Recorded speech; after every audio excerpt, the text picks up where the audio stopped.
위원장 지금부터 프로이트의 조종 저희가 전반부를 했습니다. 첫 번째 이야기가 용동 구조 모델의 논쟁이 있었던 이야기를 시작하고 있습니다. 이걸 나가겠습니다. 정신 분석학의 용동 구조 모델은 비판의 대상이 되었고 프로이트의 초기 추종가였던 아들러와 융은 프로이트와 결별 후 그의 용동 이론에 비판을 했습니다. 이 시기에 발표된 그들의 저서를 보면 놀랍게도 이건 우리 교과서 저자의 얘기죠. 놀랍게도 최근 80년대죠. 저희 관계 구조 모델의 이론들과 유사한 점을 발견할 수 있다고 했습니다. 처음에 다루는 것이 아들러와 프로이트의 논쟁을 다루고 있는데요. 아들러는 가족 구성원들의 관계를 특징짓는 상호작용의 역할을 강조했습니다. 그에 이론에서 열등감과 열등감 콤플렉스라는 개념들은 아동 자신이 부모에 비하여 작고 무력하다는 바로 그 현실의 뿌리를 두고 있다. 아동들은 인간관계 속에서 하나의 주체로 존재하며 각 발달 단계마다 습득해야 하는 과제들을 갖고 있고 아들러는 이러한 현상을 통해서 권력, 지위에 대한 일체적 역동을 일어나 프로이트는 아들러가 리비도적 역동의 중요성을 희설시키면서까지 지나치게 자아를 강조했고 권력에 대한 욕구를 근본적인 동기적 힘으로 이론화했다고 비난했습니다. 아들러의 이론을 논박하기 전에도 프로이트는 권력의 욕동이 근본적인 것이라고는 생각하지 않았습니다. 프로이트는 어린아이들이 사회적 가치들을 알지 못해도 그들이 사회를 보는 입장이 어른들과 그리 다르지 않다는 사실을 볼 때 권력을 향한 욕동이 사회적 관계 때문에 발생한 것이라고 보기보다는 다른 원인 때문에 발생한 것이라고 주장했습니다. 프로이트는 여성이 스스로 과소평가하는 것은 사회적 영향 때문이라고 주장한 아들의 입장에 반대했습니다. 프로이트는 여성이 스스로를 과소평가하는 것은 여성 자신이 거세되었다는 사실을 발견함으로써 생긴 자기애적인 상처 때문이라고 설명을 했습니다. 그런 여성들의 이러한 태도가 부모나 사회 때문에 생긴 것이 아니라 본능적으로 발생한 공포심에 의해 유아 초기에 형성된 것이라고 생각했던 것입니다. 프로이트는 아들러가 그 동기가 의식적인지 아닌지에 별 관심을 보이지 않았다고 주장하면서 그것은 역동과 무의식 사이의 중요한 관계를 무시하는 기다라고 비난했습니다. 아들러는 꿈을 유아 초기의 소망적 충동의 번영물로 보는 대신 현재의 일상생활의 상황에 대한 필요의 반영으로 보았으나 프로이트는 이것을 문제 삼았습니다. 프로이트는 정신분석 과정에서 내담자가 보여주는 저항이 억압된 본능으로부터 유래한 것이 아니라 분석가에 대한 반대 표현이라는 아들러의 의견을 거부했습니다. 여기서 어쩌면 아들러가 초기에 프로이트하고 함께 가다가 갈라서는 이런 분인데 아들러의 이론 속에서는 관계 구조 모델에서 현대에도 와서 주장하는 내용들이 굉장히 많이 담겨 있죠. 그리고 프로이트의 역동 이론과 반대되는 이론을 아주 초기에 제시하고 프로이트가 모든 것을 팬섹슈얼리즘이라고 할까요?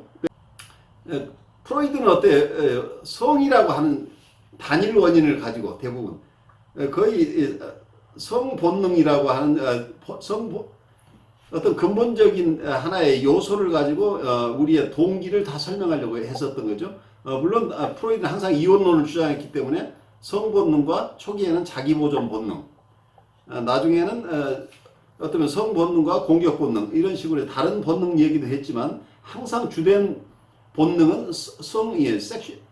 섹슈얼리티가 그러니까 성 본능이나 섹슈얼 드라이브라고 하는 것, 섹슈얼 인스팅트나 섹슈얼 드라이브라고 하는 것을 가장 중심적으로 생각을 한 거죠.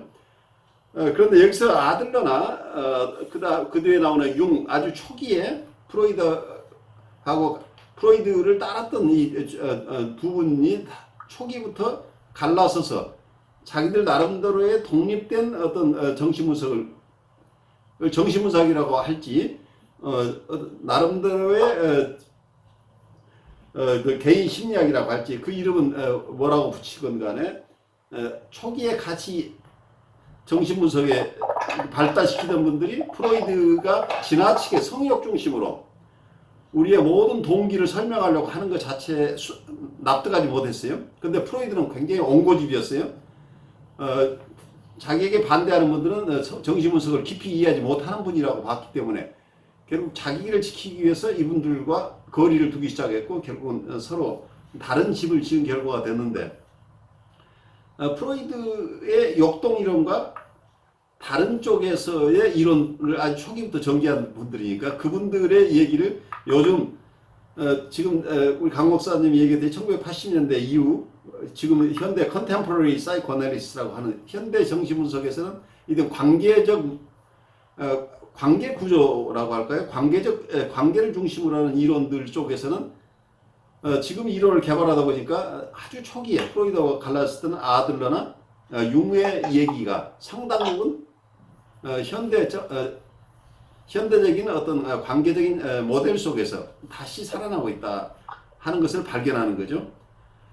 그래서 여러분들이 특히 아들러하고 관계돼서 여러분들이 잘 아는 게 inferiority complex라고 하는 게 열등감이라고 하는 거예요. 열등감 컴플렉스라고 할까요? 그 얘기는 많이 들어보셨을 거예요. 그래서 열등감이라는 주제, 권력이라는 어떤 이런 우리 동기 중에 하나의 큰 부분이 이 파워를 추구하는 것이라고 봤던 아들러의 얘기가 여러분들에게도 누구 얘기인지 모르고 전달되어 있는 부분이겠죠. 그래서 어쩌면 우리가 프로이드를 따라서 많은 변천을 해오고 있지만 프로이드로부터 지금은 이 두 사람 얘기가 나오지만 그 이후에도 계속해서 프로이드로부터 인정받지 못하는 많은 분들이 나와요. 그분들의 이론은 대부분 관계 중심의 이론이라는 게 관계 구조 모델의 선구자들이죠. 그래서 현대에 와서 관계 구조를 공부하시는 관계 구조 모델 속에 어떤 새로운 탐구를 하시는 분들은 과거에 프로이드로부터 프로이드와 함께 하지 못했던 역사적인 인물들이 가졌던 어떤 이론들을 현대에 또 접합하고 있다. 우리가 이렇게 이해하면 좋을 것 같아요. 그 다음에 이제 융과의 그 논쟁이 좀 있었습니다. 융은 리비도의 근원과 내용을 오직 성적인 것으로만 규정짓고 있는 역동 이론의 기본 전제에 대해서 반대했습니다. 그러나 리비도라는 개념을 프로이트처럼 성적인 에너지란 뜻으로 사용하지 않고 에너지의 근원을 지칭하는 포괄적 의미로 사용하였고 리비도는 개인의 발달 경험의 토대 위에서만 성적 목적을 하게 된다고 주장했습니다. 여기에 대해서 프로이트는 융이 리비도적 욕동과 자기 본원적 욕동 사이의 부분을 모호하게 만들었다고 신랄하게 비판했습니다.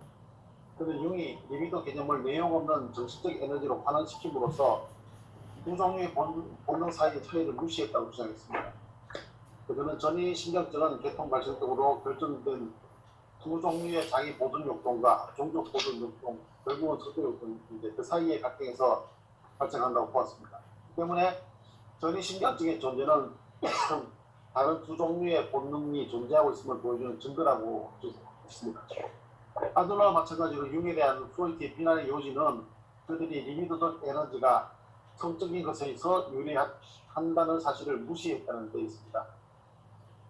그 논쟁의 결과로서 프로이트는 아들러와 융을 비판하는데 그치지 않고 그 비판을 자신의 이론을 수정하는 계기로 삼았습니다. 그는 이론의 기본 전제를 그대로 유지한 채 그 내용을 심화시켜 인간 경험의 속성에 대해 보다 풍부하고 정교한 이론을 만들어갔습니다. 프로이트는 정신분석가로서 활동했던 기간의 절반 이상을 자신의 이론을 수정하면서 보였다고 합니다. 그 시기 동안 매우 중요한 이론적 작업들이 이루어졌습니다. 프로이트 정신분석이라 일컬어지는 이론적 근간이 완성된 시기도 바로 이때라고 보고 있습니다. 역동 구조 모델이 성립된 후 프로이트는 그의 이론을 비판하는 다른 이론가들의 도전에 응답하기 위해 자신의 이론을 조정하는 전략들을 세웠습니다. 그때 그가 중심적으로 다루었던 부분은 다음에 네 가지 영역입니다. 첫 번째가 심리 경제에 있어서의 현실과 현실 원리의 역할을 명확히 하는 것. 두 번째가 역동의 보성에 대한 이론과 역동 방출을 설명하는 항상성 원리에 대한 새로운 해석을 제안하는 것. 세 번째는 수정된 역동 이론에 따라 정서 이론을 수정하는 것.